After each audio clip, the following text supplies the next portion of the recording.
দেশের বিভিন্ন স্থানে সভা সমাবেশ, মানববন্ধন সহ নানা ঘটনার আরো খবর থাকছে লামিয়া তানজিন মাহমুদের প্রতিবেদনে।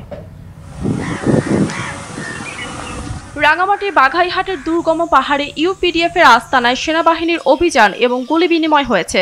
এ সময় AK-47 ও রাইফেল সহ অস্ত্র গোলাবারুদ উদ্ধার করা হয়েছে।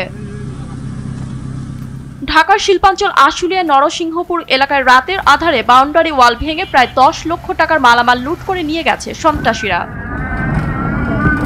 চট্টগ্রামের শাহ আমানত আন্তর্জাতিক বিমানবন্দরে আবুধাবি থেকে আসা 2 যাত্রীর ব্যাগ থেকে প্রায় 10 লাখ টাকা মূল্যের সিগারেট ও আমদানি নিষিদ্ধ ক্রিম জব্দ করা হয়েছে।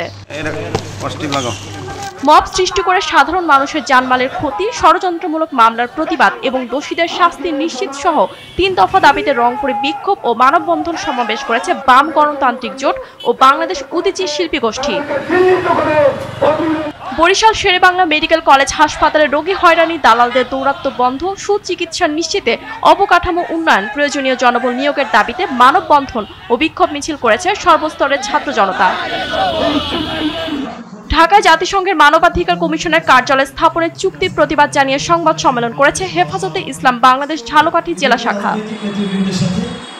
সরাসরি দরপত্র দাখিলের সুযোগ না দিয়ে গোপনে নিজের আস্থাভাজন ঠিকাদারদেরকে কাজ দেওয়ার অভিযোগ উঠেছে মেহেরপুর গণপূর্ত বিভাগের নির্বাহী প্রকৌশলীর বিরুদ্ধে। প্রতিকার চেয়ে গাংনী বিএনপি কার্যালয়ে সংবাদ সম্মেলন করেছেন ক্ষুব্ধ ঠিকাদারদের কয়েকজন।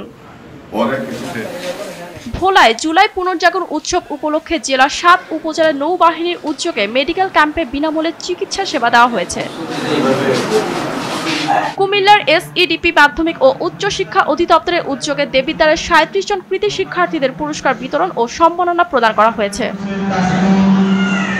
নারায়ণগঞ্জ শহরের খানপুরে অবস্থিত এসিল্যান্ড অফিসের সামনে ভূমি সেবা সহায়তা কেন্দ্র উদ্বোধন করেছেন জেলা প্রশাসক জাহিদুল ইসলাম মিয়া। ভৈরবে 38 জন SSC ও HSC মেধাবী শিক্ষার্থীদেরকে পুরস্কৃত করেছে শিক্ষা অধিদপ্তর।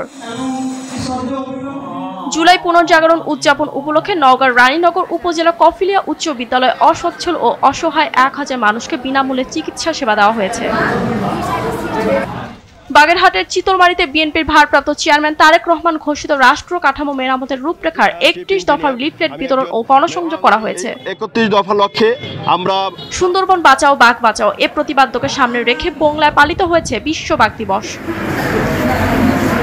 পরিকল্পিত বনায়ন করি, সবুজ বাংলাদেশ করি স্লোগানকে সামনে রেখে বন্দরনগরী চট্টগ্রামে লালদিঘি ময়দানে শুরু হয়েছে 15 দিনব্যাপী বৃক্ষমেলা ও বৃক্ষরোপণ অভিযান।